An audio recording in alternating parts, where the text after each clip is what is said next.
Assalamualaikum warahmatullahi ta'ala wabarakatuh.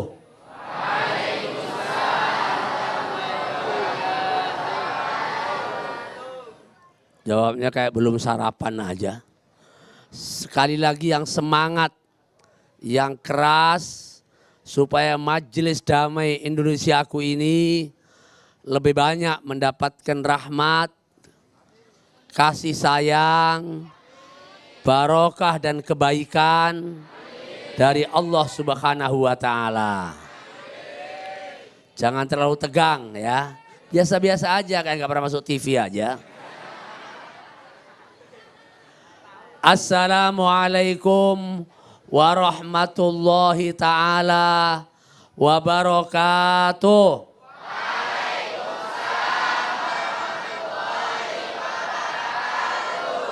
Itu baru jos tuh.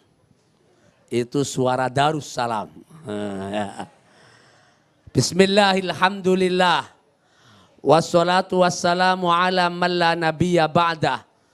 La khawla wa la quwwata illa billah.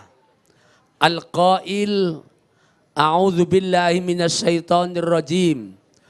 Wa ma min dabbatin fil ardi illa 'ala Allahi rizquha. Al-ayah. Pemirsa TV One, pemirsa Damai Indonesiaku, di mana saja berada. Pengasuh Pondok Pesantren Darussalam, para santri putra dan santri putri yang semuanya insya Allah dimuliakan dan dicintai Allah Subhanahu wa Ta'ala. Kita bersyukur berada di negara Indonesia. Negara yang penduduknya luar biasa. 200 juta lebih. 200 juta lebih itu alhamdulillah tidak semuanya kaya. Alhamdulillah, karena kalau semuanya kaya, nanti nggak ada yang tukang nyangkul, nggak ada yang jadi sopir, nggak ada yang tukang nyapu, repot kita. Makanya alhamdulillah tidak semuanya kaya. Ada yang miskin-miskin. Jumlahnya berapa? Indeks terakhir mengatakan jumlah rakyat Indonesia yang miskin 28 juta. Nah, miskin itu apa? Menurut Islam, miskin itu dari bahasa Arab. Artinya orang yang kurang terpenuhi kebutuhan hidupnya. Termasuk kebutuhan hidupnya itu adalah sandang, pangan, dan papan. Jadi orang yang sandang, pangan, papannya kurang terpenuhi, itu namanya miskin. Dalam perspektif fikih, miskin itu orang yang kebutuhan papannya belum tercukupi.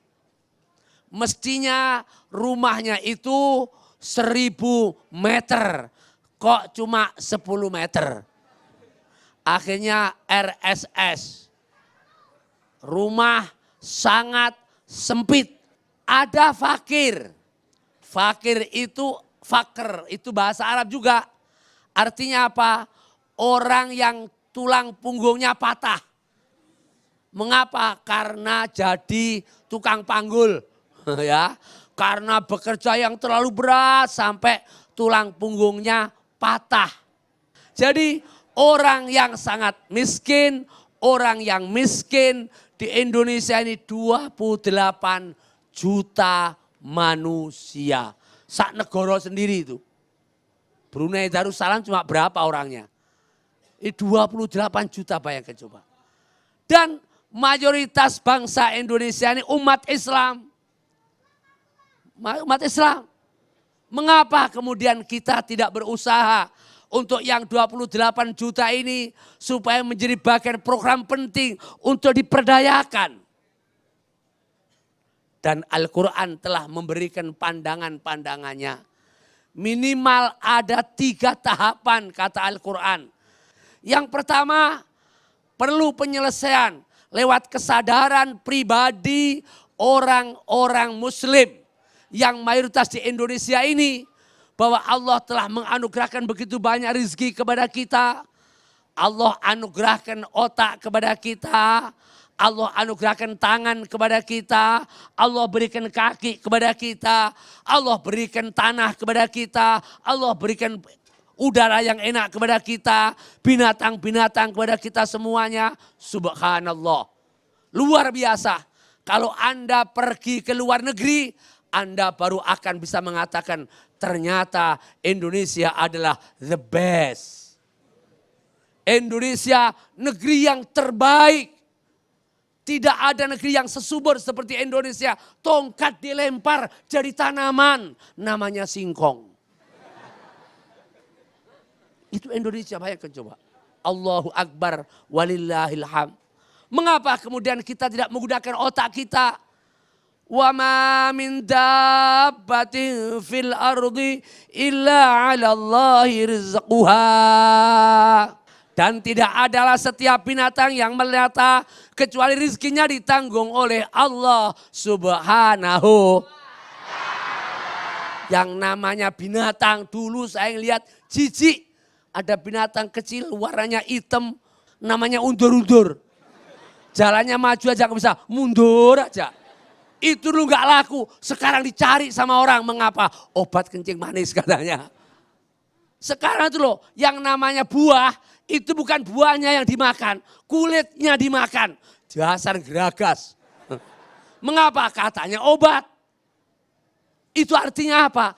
Kalau kita mau berpikir, kalau kita menggunakan otak kita, maka dalam prospek pendidikan kita ini dididik manusia supaya semuanya yang ada ini bermanfaat. Insya Allah tidak ada yang akan miskin dan fakir di Indonesia ini. Kaila yakuna dulatan bainal aghniyai minkum. Supaya harta kekayaan itu jangan cuma berputar di sekitar orang kaya saja. Karena berbahaya. Mengapa? Akan menimbulkan kecemburuan sosial. Kalau menimbulkan kecemburuan sosial, yang miskin akan berontak. Kalau orang miskin yang berontak itu, yang banyak itu berontak, chaos negara ini.